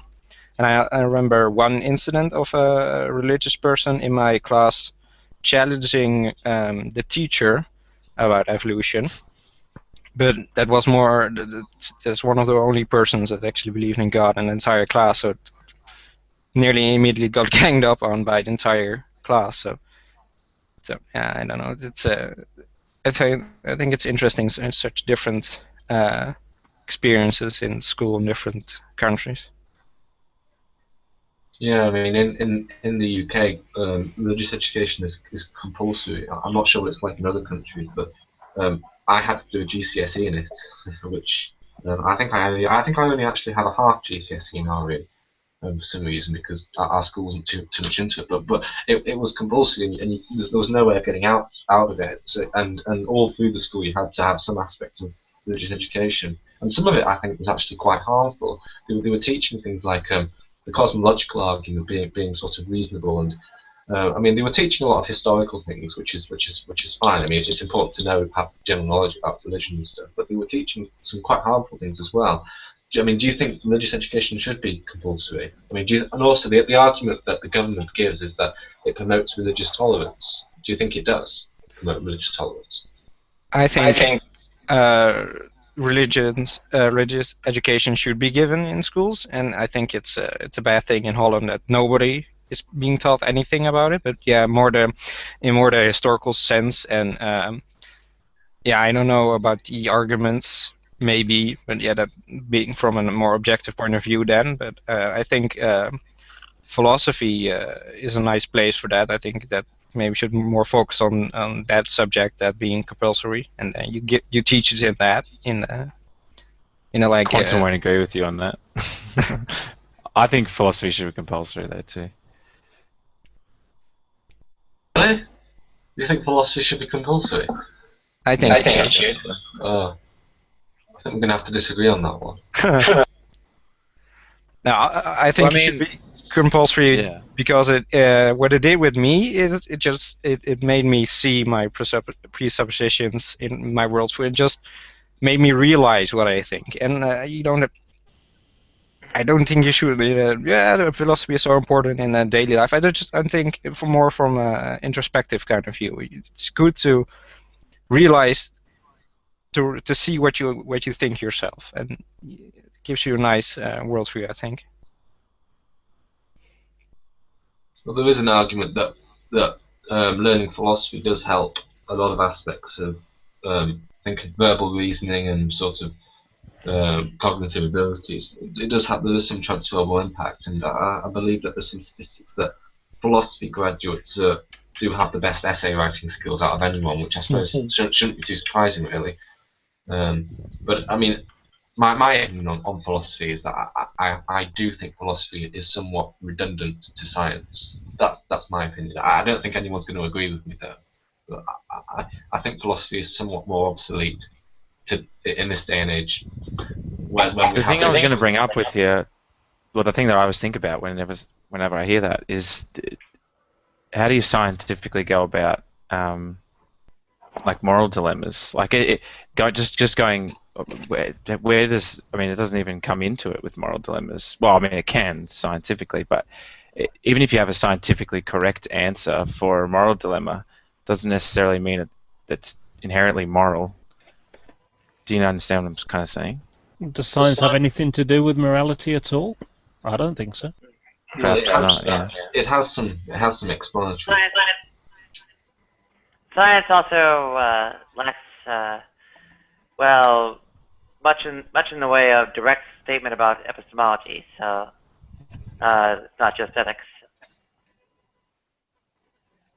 I mean, I think philosophy is great for ethics and things of that nature, but in terms of the operant use of it on a day-to-day basis, I think it's something that's probably great for if you want to study it as a doctrine. But how much use does it have in your daily lives? It's a bit like mathematics, really. You know, how much does calculus have?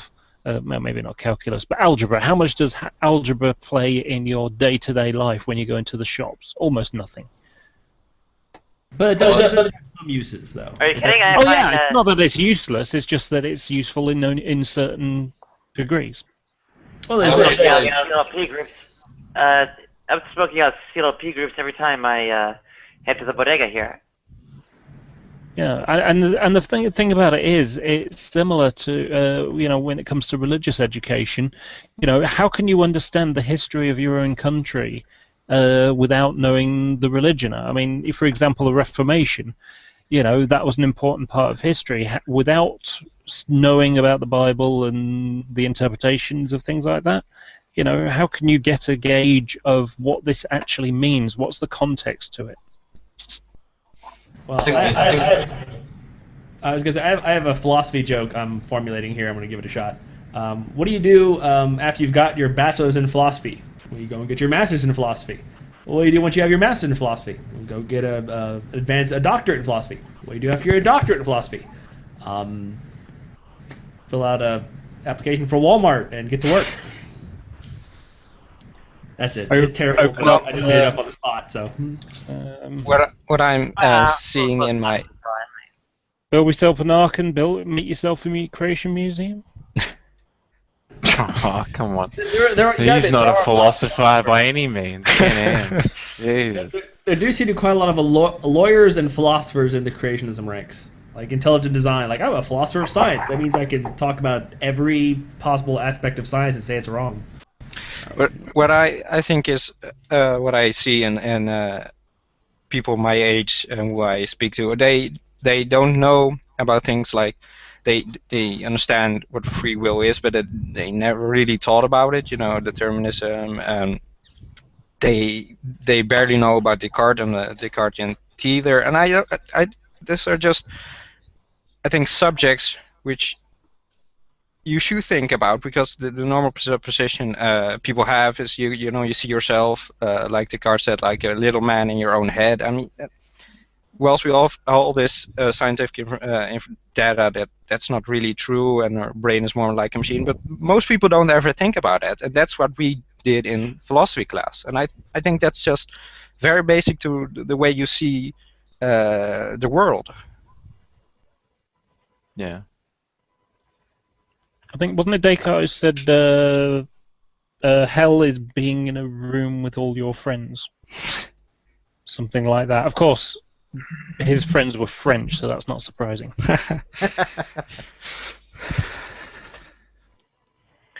Well, there are counter arguments, at least for mathematics. I mean, what it really involves is proof, and well, I guess formal proof, really. Various affairs like, I suppose in the realm of analysis, inequalities and combinatorics, ways of counting things that are, well, a bit more than just holding up your fingers and one by one. So, yeah, there are quite, well, unintuitive or not immediately apparent uses to all these things. Philosophy, of course, I can't speak to directly because I didn't actually study it, but these things were not developed because they're useless. We had genuine controversies to resolve and problems to solve and so on that they were devised to address.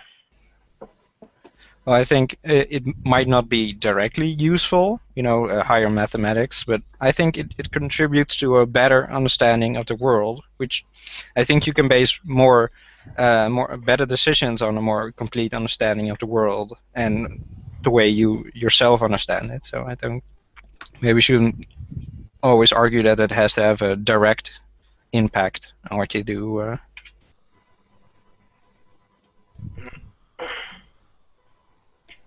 But things do.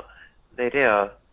It's just not every minute of every day, right? It's part of your repertoire. Yeah, I agree. You're using either a hammer or a screwdriver most of the time, depending on whether you're bolting things together or hammering in a nail. But when you need the other, you need it, right? Can you make the same arguments about philosophy as you can for mathematics? Yeah, I'm arguing that because mathematics is like this, philosophy is too. It's a little different, probably, but I mean, it's sort of just I think Nadia is just it has a use in its right place, if that makes sense. I think that's the same as maths in that way. Not that philosophy can be used to find solutions in the way maths does, but yeah. Well, if you had to sell philosophy to me, what would you say? In a counter argument to me saying that it's obsolete, what reasons would you give to say I'm wrong about that? Probably that you are using it and you're unaware of you know what I mean? Oh, that's what I would first go to, but I don't know. I think I have to agree with you. Philosophy is not it's obsolete in the way of explaining the world. We have science for that, but I think what I said earlier is that it gives you a bigger understanding of your own views on things and gives you, I think, a more complete understanding of how people see things, your own presuppositions, and I think it's a nice method of seeing your own reasoning and then exposing that to yourself and making sure you can make decisions on that. I think Ozzy would be a good person to be on this discussion right now. Yeah, Quantum had a discussion with him last night, apparently.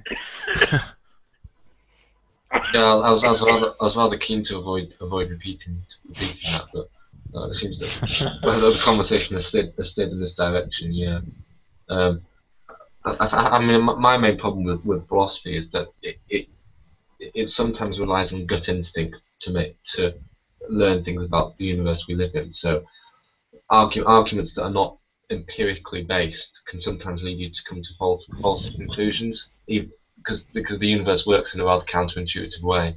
That's my main problem with philosophy, that you can sometimes come to incorrect conclusions based on it. Yeah, I guess what Jordan said is sort of. Do you understand what he was sort of saying? Like, I guess it's not going to disprove. It's not just. Yeah, I know what you're saying. That's in some ways that's why there's problems with psychology, because it's like, well, we can see this and it appears to be happening like this, and lots of people seem to be doing this or feeling this way, so that must be the way it is, but not necessarily the case. But. Yeah, I see it more as a tool to develop good reasoning skills, and I don't think argument.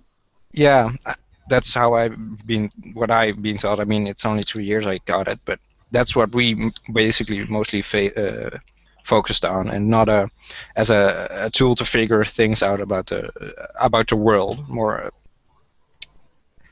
ways to argue and think about things, not a explanatory tool. The difference between that and psychology, though, is that psychology does use the scientific method. Well, yeah, sure, yeah, definitely. I just think that it's a particular area of psychology that touches on what Quantum's problem he had with philosophy was, where you're sort of you're taking in, it's like the whole qualitative data kind of thing.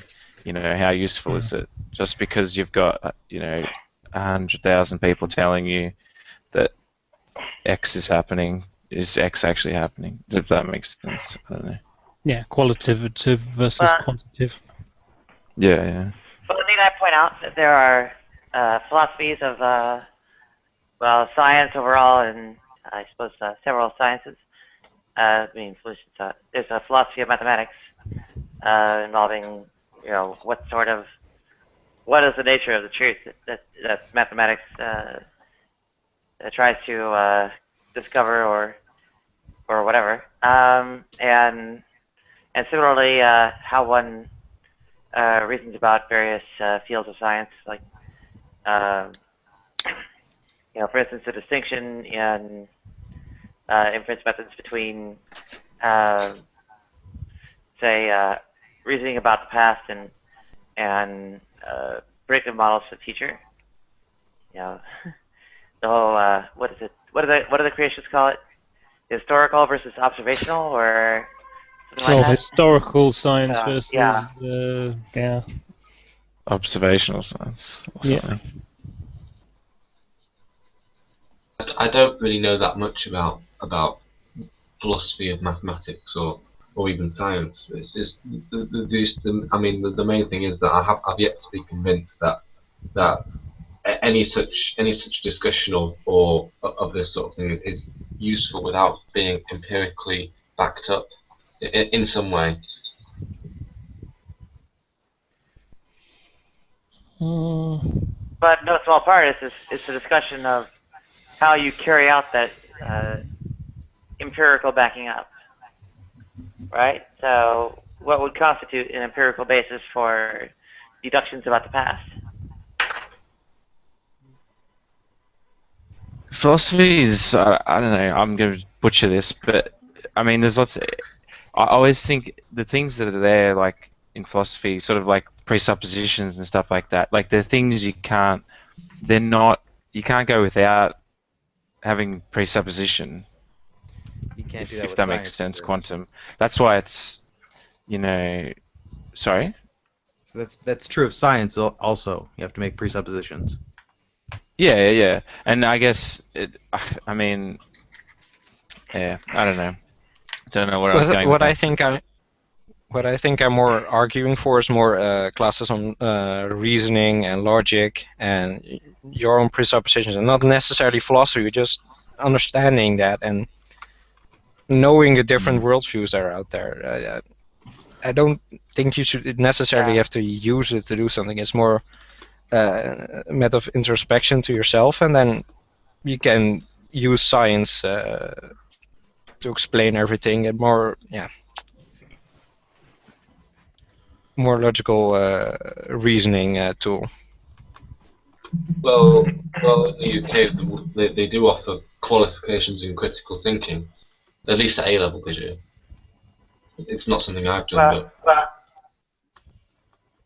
yeah, someone's pointed out that psychology has some difficulties in carrying out its scientific observations or coming to valid conclusions and so on.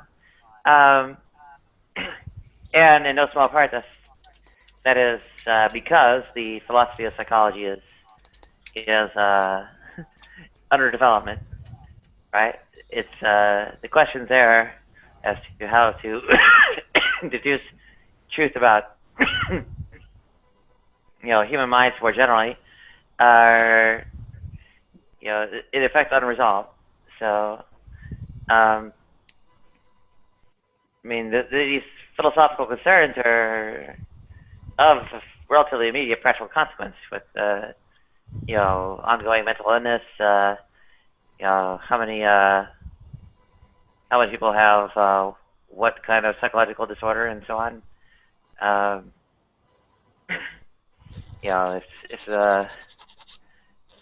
so many people are depressed, then well, how do you treat them, or can you treat them? And well, when people have these deficits in judgment or reasoning that you would regard as essentially mental illness, well, what is the ethical way to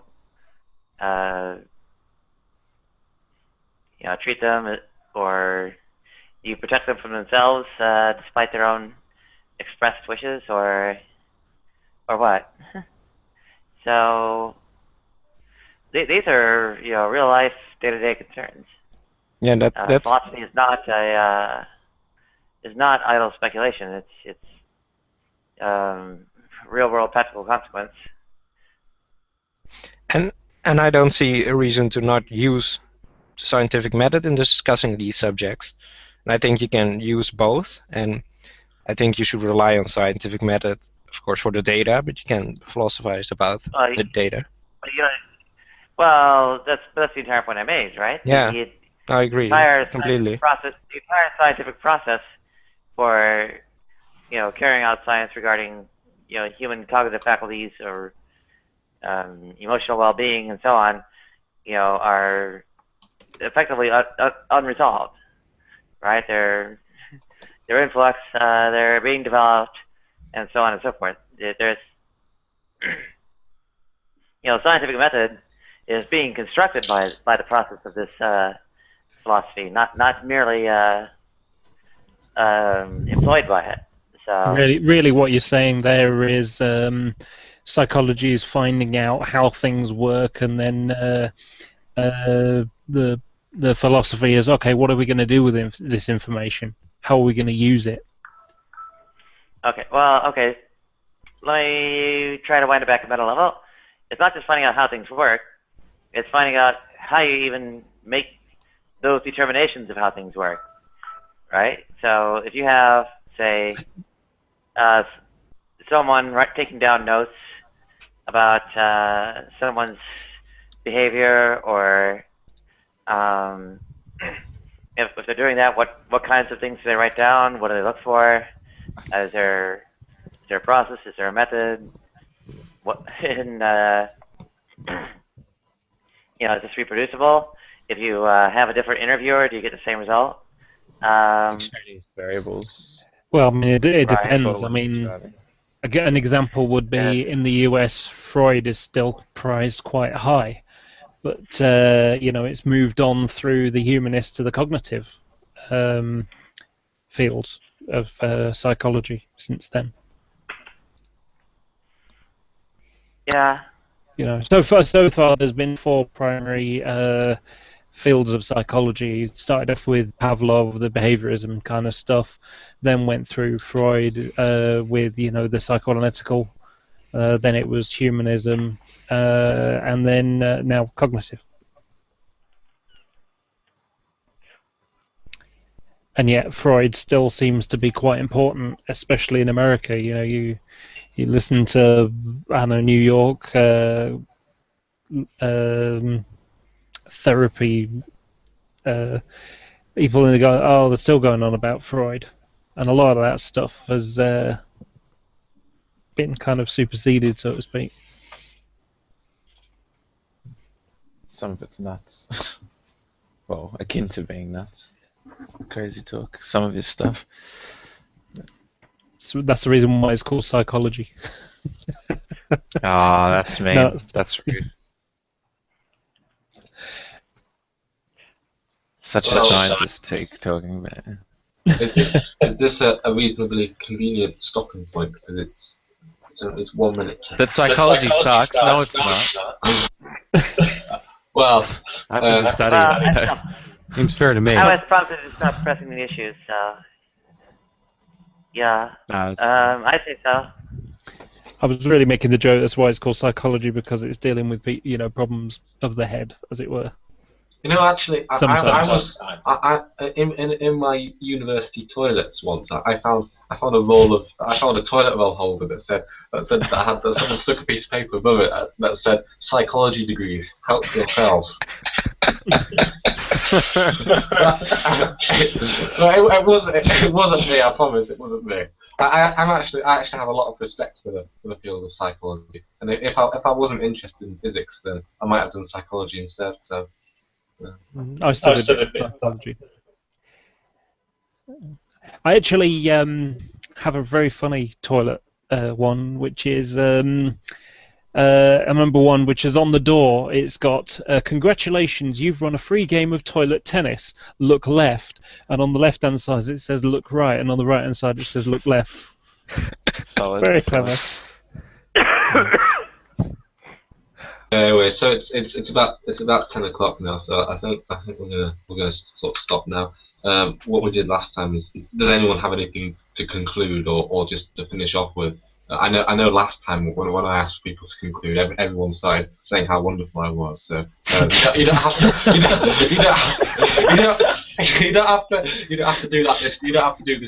this time. Because, I really don't need anyone else's help to be even more egotistical than I already am. It was gratefully appreciated. But, anyway, do people want to conclude and just say something to finish off, and then we'll end? Sure. I just want to say that this was fun, and I'm glad we can disabuse Shanna of her deism. What was that? Nothing. Yeah, no. Not with me sitting here anyway. No, I had fun with you guys. Were a blast. Hopefully, I can join you guys again. It was fun. Well, send me invites. We're doing this every 2 weeks now. It was originally going to be a one-off thing, but on the alternative week to the Magic Sandwich Show, this is going to happen every 2 weeks, and it's going to be roughly the same format. So if anyone wants to join again in 2 weeks' time, then it'll be great. I love the name. Well, it wasn't my idea. Just to make that clear, I think it was Mordred's idea, but it wasn't my idea. No, I mean, what a great name. I can't take any credit for that. So yeah. Oh, and just for the occasion, I brought in pineapple chunks of theistic moral condemnation of homosexuality and transsexualism. So there you go. Sorry. Did I miss something there? Yeah, I'm confused. Food. It's our lunch, like the Delusion hot dog. Right here, Delusion hot dog, and also the Reality Burger. So I've got a full fridge here. Okay. Well, this That is makes the me feel like Quantum going to Sucks another hot dog. coffee. So, you suck, Quantum. You can close on that if you want. Let's just balance it out. Yeah, if all of you want to cook with an imaginative insult for me, then. But otherwise, I guess we'll finish off now. Then, thanks everyone for doing this, and the video will be on YouTube as always, and we'll do it again in 2 weeks' time. And I don't know what the topics are going to be because it's roughly going to be based on what they say in the Magic Sandwich Show. But everyone's invited to come again next time. So that's about it. I don't think anyone has anything burning to say, do they? No. Okay, I think I'll end the hangout now. How do I do it? Oh yes, the big red. Click.